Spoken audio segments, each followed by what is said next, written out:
Hello my viewers, welcome back to the channel. And by the video title, you know what this video is about. Today we're discussing, of course, some Pittsburgh Steelers, receiver 2 options. As you guys know, a lot of speculations around the Steelers will bring a receiver 2 in before, training thing, OTAs start next week on Tuesday. And then mandatory stuff, will start to happen eventually as well. So, most time people want to bring guys in before training camp start. They had mandatory practices and start doing things, building that chemistry up. OTAs, the off-season little team activities, they do like different stuff there too as well. But training camps where they had the real stuff happen like that too, and getting prepared. That's when stuff start leading kind of into the preseason games and stuff, and you're training and practicing, of course, as a team and kind of getting to know everybody and stuff. So we'll see what the Steelers do, of course, and who they bring in if they decide to bring in an individual. I think the first option, of course, is Amari Cooper. Amari Cooper is a good receiver. His route running ability is amazing. He still can go out there, I think, and be a valuable guy and be a productive guy on anybody offense. I know last year with the Bills, I think he dealt with a little injury as well, but he made some plays here and there, but it was kind of like he got traded at the end of the season a little bit, like close to they were around the deadline, got traded and came to the Bills and stuff.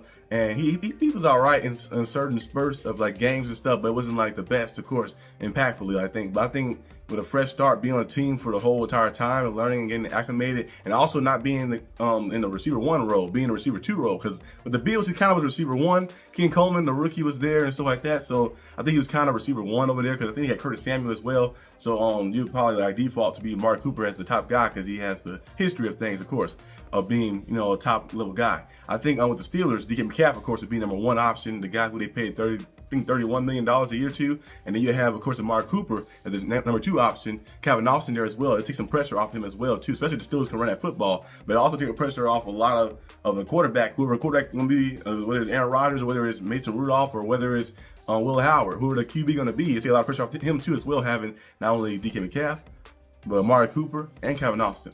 My number 2 option, of course, will be Keenan Allen. Keenan Allen, of course, is a veteran. We seen him last year put up 700 plus receiving yards. He had 7 or 8 touchdowns last year as well with the Bears. Still showing you that he can still be productive. He's a little older, of course, but his numbers speak for himself. Great numbers. Maybe Hall of Famer. You never know. I think you never know. Maybe in the future. I don't know about not first ballot, of course, but maybe like later down the line like that. But I think Keenan Allen is a pretty good receiver. Still has the ability to be a quarterback, basically a safety valve a little bit in the sense of the offense.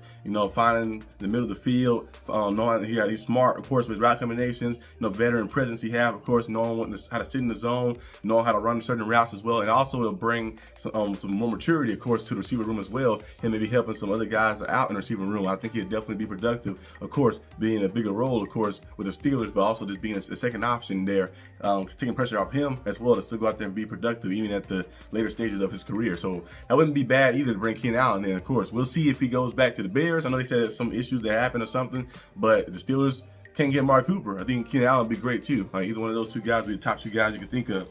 The next person I have on the list, of course, is Tyler Boyd. Tyler Boyd played at Pittsburgh College, and the Steelers, he thought the Steelers were going to draft him at first. Remember, he thought the Steelers were going to draft him, but then he ended up getting drafted by the Bengals and stuff. And he played pretty well with the Bengals. That's a pretty good season with the Bengals. Last year with the Titans, he was a little, little shaky with the Titans. Not the best of the years that he had, of course, in previous years with the Bengals and stuff, but still was productive at times.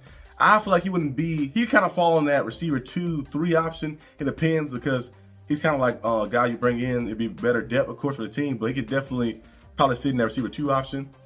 Maybe sometimes receiver 3, but I think he's still capable of being productive enough to go out there at least give you 700 yards. And that's all we need right there, 700 yards from the second guy, and then maybe like 400, 500 yards from the third guy. We can get that 1,000 for the first guy, 700 plus yards from the second guy, maybe 400 or 500 from the third guy. We'll be good. That's all we need right there. So I think he's definitely capable enough of doing that. He can play in the slot as well.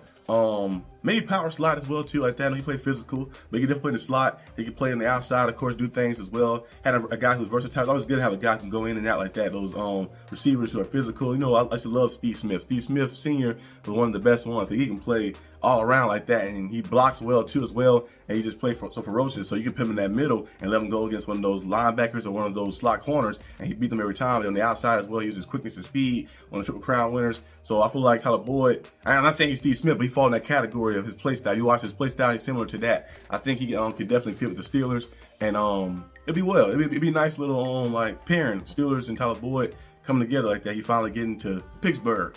That'd be interesting.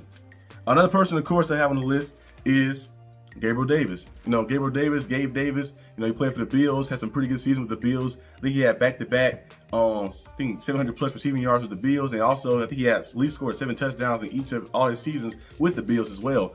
He's a big body receiver, 6'5", target, getting downfield. He's a deep threat type guy. So we have DK Metcalf, who's kind of like that already, but he'd be kind of a little different.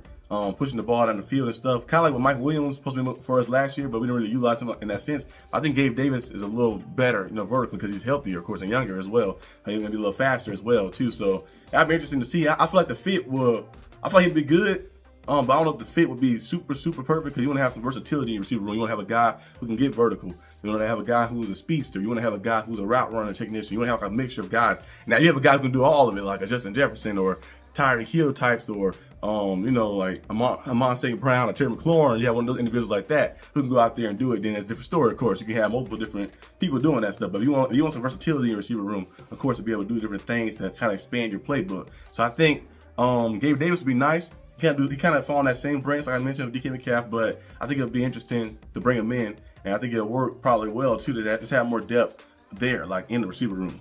Now here comes some of the far-fetched type guys. The far-fetched guys. Number one, Chris Olave. I doubt Chris Olave get traded.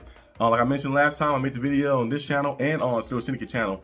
He seen a rumor report about it. They said Chris Olave and the Steelers connection. I'm like, they picked his 5th-year option up already. I was like, no, I said in that video, I was like, I don't think he'll get traded. It'd be interesting. It'd be cool if he did get traded to the Steelers. That'd be nice. But I don't think he'll get traded. I'm like, I don't think they would trade the guy, because that's their best receiver, I think, if I'm not mistaken, with the Saints. So I don't know if you trade your best guy, especially he put up 1,000-yard season, 1,000-yard season. Last year, he had only 400 yards because of the injuries that happened. But when he's healthy, he has put up constantly, being on the top guys, being a playmaker, staying consistently out there and productive like that with his team. At least put up 1,000 yards when he's fully healthy, playing most part of the season. So I doubt they trade him away.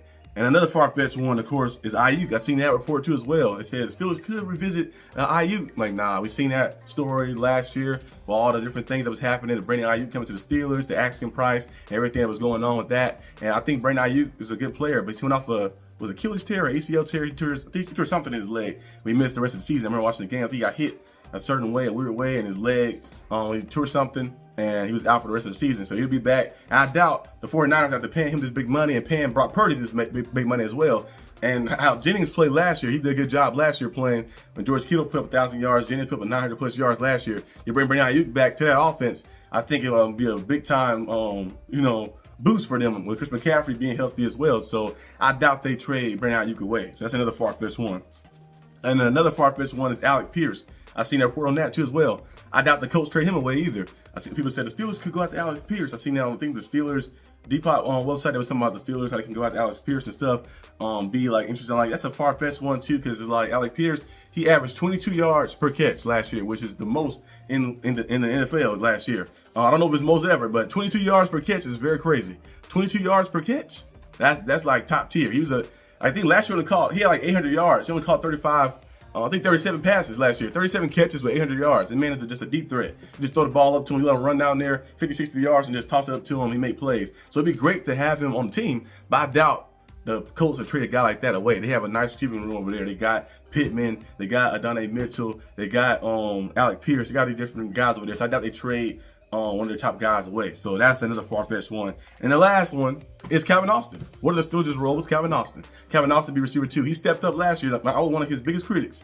I remember I was talking in the Steelers community. I was saying that Calvin Austin, he disappears. He had one game disappear. I remember that first year he missed the whole season. And then we seen the second year, he had that big game against the Raiders, and after that, he didn't do anything else. He never stepped up. He was saying like he gonna step up. Never stepped up. Only had 100 plus yards that year. Last year, at first he was starting out shaky. Like he started off, he had one good game against the Chargers, and he kind of disappeared. I was like, all right, here we go again. And then he kind of like got into it. With the Giants game, and he kept going and making big time plays in different games. And he had 548 yards. He went from 130 something yards his second year to 548 yards. So who to say he can now step up and bring that up to 700, 800 yards like that, getting a bigger role. And I think last year he was kind of like basically the 1-2. He was on the second, third option because they was using GP, then probably Pat Frymuth, and then it'll probably be Calvin Austin like that. So he got opportunity again, and he went out there and made most of the opportunities and went out there and had some success. So who say he cannot jump up from 548 to 700+ yards or 1,000 yards or something like that. You never know. You never know like that. So I think he could be receiver 2. You know, they just roll with the guy who they already have, of course. But we have to see exactly what the Steelers do. But let me know down below what you guys think about the receiver 2 options. If you have anybody else, maybe some far-fetched guys, maybe some guys in free agency that you want to discuss as well, leave it down below in the comment section. And I'll see you guys next time on the channel. Peace out.